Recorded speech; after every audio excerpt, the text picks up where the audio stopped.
Hey everybody, welcome to Saturday Mike Talk. By the time you guys are seeing this, I should be back in the 309, the Lord willing.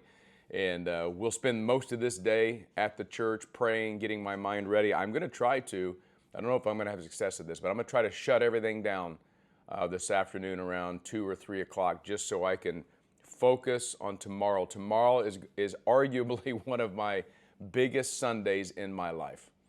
And I've had a lot of Sundays, almost 39 and a half years of ministry. And so Sarah and I are excited. What are we so excited about here on this Saturday is that tomorrow is the Lord's Day, and we're going to be in our new house.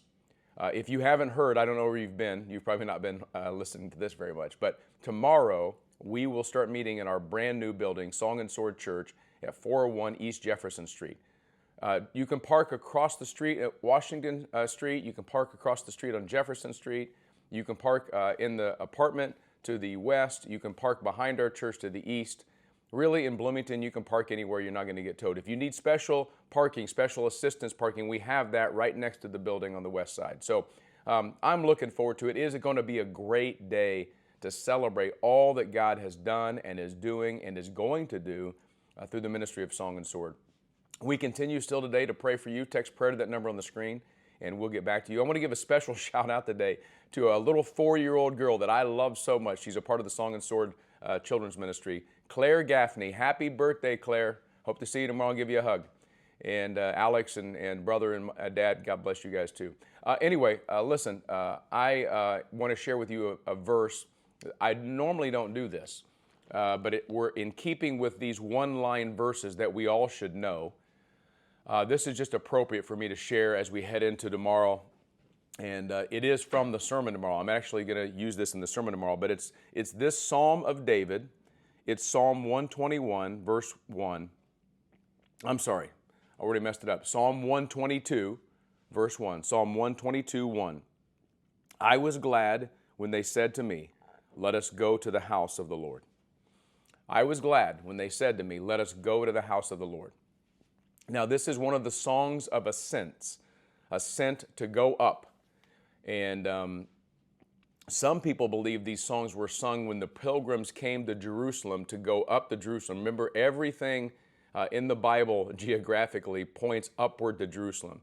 So that's why if you see somebody heading down to Galilee from Jerusalem, it's because they held the holy mountain in Jerusalem to be the highest pinnacle place in the world. Of course, that's because that was the presence of God. When David said, when he writes, I was glad when they said to me, let us go to the house of the Lord, he was talking about the tent of worship, this tabernacle that he had constructed in his new city.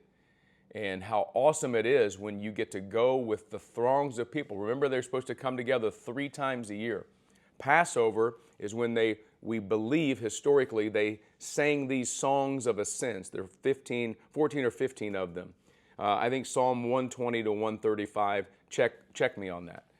But these songs were sung by the pilgrims as they went to Passover. And so, or as they traveled up to Jerusalem for any reason. Here's the verse. I was glad when they said to me, let us go to the house of the Lord. This is a communal coming together to worship God, to be in the presence of the Lord. And that really resonates with me in a big way today. Because tomorrow I'm inviting you, and I'm hoping hundreds of people, I'm hoping hundreds of brand new people will come into the house of the Lord. There's nothing like going together to the house of the Lord.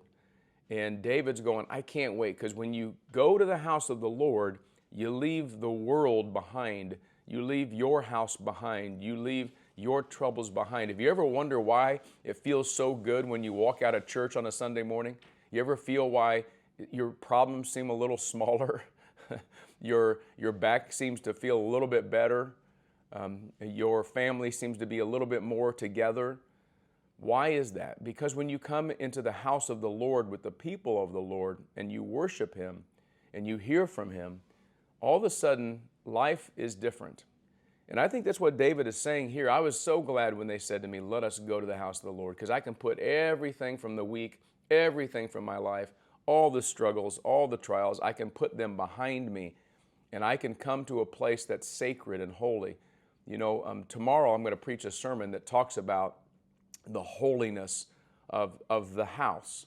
And yes, I know, I realize that God lives in us through His Holy Spirit, that God dwells wherever two or three people are gathered together. I understand. But there is something about a sacred building that is now, this one that we're going to meet in is nearing 136 years old.